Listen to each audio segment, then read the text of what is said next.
నమస్తే, welcome to Q news. నేను మీ వెంకటేష్. రేవంత్ రెడ్డి అసలు గుర్తుందా? తెలంగాణ వచ్చింది నీళ్లు నిధులు నియామకాల మీద.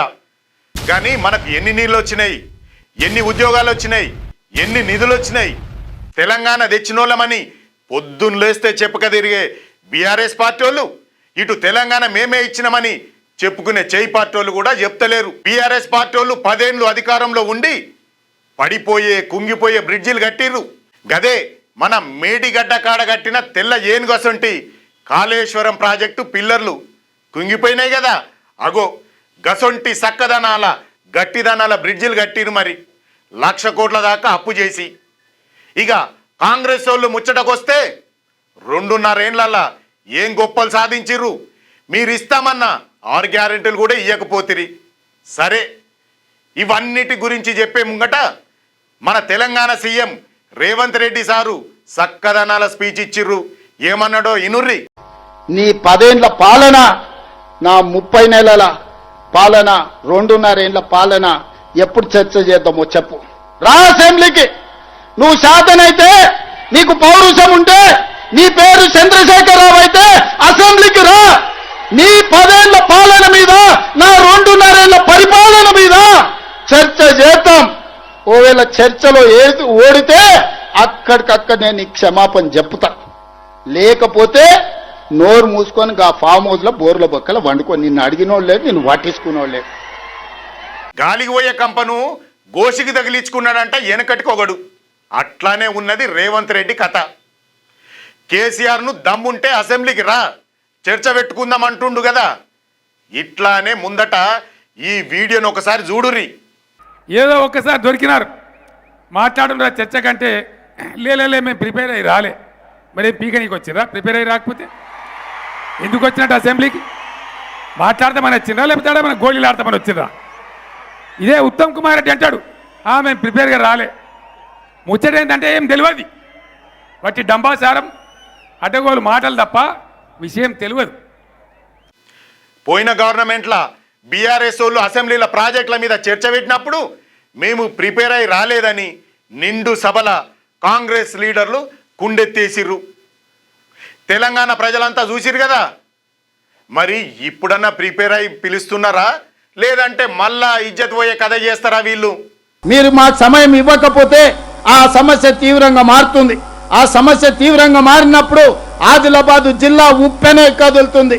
ఆదిలాబాదు జిల్లా ఇక్కడుండే తండాలలో, గూడాలలో, మారుమూల పల్లెల్లో ఉండే రైతాంగం ఉప్పెనై కదులుతే అది మహారాష్ట్రకే సమస్యగా మారుతుంది. ఆనాడు ఆ సమస్య వచ్చినప్పుడు ఫడ్నవీస్ గారు మీరు గుర్తుపెట్టుకోండి, ఈ తెలంగాణ ప్రాంతం నిర్లక్ష్యం చేస్తే, అవమానం చేస్తే ఊరుకోదు. ఇవాళ వేదిక మీద నుంచి ముఖ్యమంత్రిగా, మహారాష్ట్ర ముఖ్యమంత్రి గారికి విజ్ఞప్తి చేస్తున్న సవినయంగా, ఓ రెడ్డి గారు, మహారాష్ట్ర ముఖ్యమంత్రిని తర్వాత అడగొచ్చు, కానీ ముందుగాల కృష్ణా జలాలల్లా మన తెలంగాణకు దక్కాల్సిన వాటను కర్ణాటక ఏపీకి ఇచ్చిరట కదా. మరి నిజమేనా? ముందుగాల ఆ నీళ్లను పట్టుకరా రాదు. అట్లానే మీ గురువు గారు గాడ్ ఫాదర్ అయిన చంద్రబాబు పాలించే ఏపీలా గత సీజన్లో ఉన్న వాటా కంటే ఎక్కువ నీళ్లను వాడుకుందట. తెలంగాణ కనీసం వాటను కూడా వాడుకోలేదు. ఎందుకంటారు? 968 టీఎంసీలు తెలంగాణకు గోదావరిలో కేటాయింపులు ఉన్నాయి. ఒక్క చుక్క కూడా తగ్గనీయము. 516 టీఎంసీలు ఆంధ్రప్రదేశ్ కు ఉన్నాయి గోదావరిలో. వాళ్ళు 516 వాళ్ళు ఎక్కడ వాడుకుంటారో వాళ్ళ ఇష్టము. మన ట్రిబ్యునల్స్ లో పెండింగ్ ఉన్నాయి కాబట్టి అందుకే ఈ రోజు నికర జలాల కేటాయింపులు పాలమూరు రంగారెడ్డికి 90 టీఎంసీలు, డిండి 20 టీఎంసీలు. మావి మాకు ఎన్ఓసి ఇస్తే అప్పుడు మీ ప్రాజెక్టుల గురించి చర్చ, లేకపోతే చర్చించే సమస్యనే లేదు అనేది మొదటి విషయం. రెండవది, గోదావరిలో నికరంగా తెలంగాణ రాష్ట్రానికి కేటాయించిన 968 టీఎంసీల కేటాయింపులో ఒక చుక్క కూడా కాంప్రమైజ్ అయ్యే క్వశ్చనే లేదు. మన 968 మనం ప్రాజెక్టులు కట్టుకొని మనం వాడుకున్న తర్వాత సముద్రంలోకి పోయే నీళ్ళు ఏం లెక్క అప్పుడు తేలుతుంది. నాది సింపుల్, నేను మొదటి నుంచి చెప్తున్నా. నీకు పంచాయతీ కావాలన్నా, పరిష్కారం కావాలంటే నేను పరిష్కారం కోరుకుంటా. పరిష్కారం దొరికినప్పుడు పంచాయతీ ఎట్లాగూ ఉంటుంది. పంచాయతీ చేస్తే పరిష్కారం అయితే కూడా పంచాయతీ చేసైనా పరిష్కారం చేసుకుంటా. నీళ్ల విషయంలో నాకు చాలా స్పష్టత ఉంది. అది గోదావరి కావచ్చు, కృష్ణా కావచ్చు, ఏదైనా కావచ్చు. ఒక్క చుక్క రాష్ట్ర హక్కును వదులుకోము, ప్రతి చుక్క రాబట్టుకుంటాము. వంకరెట్ల పుట్టినవురా అంటే అందరినీ ఎక్కిరిచ్చేతందుకు పుట్టినా అన్నాడంటే వెనకట్టుకోగడు. అట్లానే ఉన్నది కదా మీ కథ. బీఆర్ఎస్ ఏమో 90% పూర్తయింది ప్రాజెక్ట్ అంటారు, కానీ మీరేమో కాలువలు మోటార్లు భూసేకరణ అసలే కాలేదంటారు. మరి ఎవరిని నమ్మాలి మేము? ఎవ్వలేం చెప్పినా నమ్మి మునుగుతున్నాం మేమే కదా, అవునా కాదా? ఒక్కసారి దిమాగ్ పెట్టి ఆలోచిద్దాం. ఈరోజు నేను కొన్ని వివరాలు చెప్పదలుచుకున్నా. ఖర్చులు కాదు, జరిగిన అప్పులలో 10 సంవత్సరాలు బ్యాంకులలో తెచ్చిన అప్పులకు చంద్రశేఖరరావు గారు 41,118 కోట్లు బ్యాంకులకు అప్పులు అసలు కట్టింది. మిత్తి 43,385 కోట్లు. చంద్రశేఖరరావు 10 సంవత్సరాలలో సాగునీటి ప్రాజెక్టుల కోసం చేసిన అప్పులకు 84,503 కోట్ల రూపాయలు 10 ఏళ్లలో ఆయన కట్టింది. నేను అధికారంలోకి వచ్చిన తర్వాత ఆయన చేసిన అప్పుల భారం మొయ్యలేనంతగా మారి కరెక్ట్ 30 నెలల 33,567 కోట్ల అసలు, 18,554 కోట్ల మిత్తి. 30 నెలల చంద్రశేఖరరావు చేసిన పాపాల బైరోడు నాకు అందించిన ఈ అప్పు 52,120 కోట్లు ఈ నెలకు కట్టిన నేను. మీడియా మిత్రులు రాసుకోవాలి.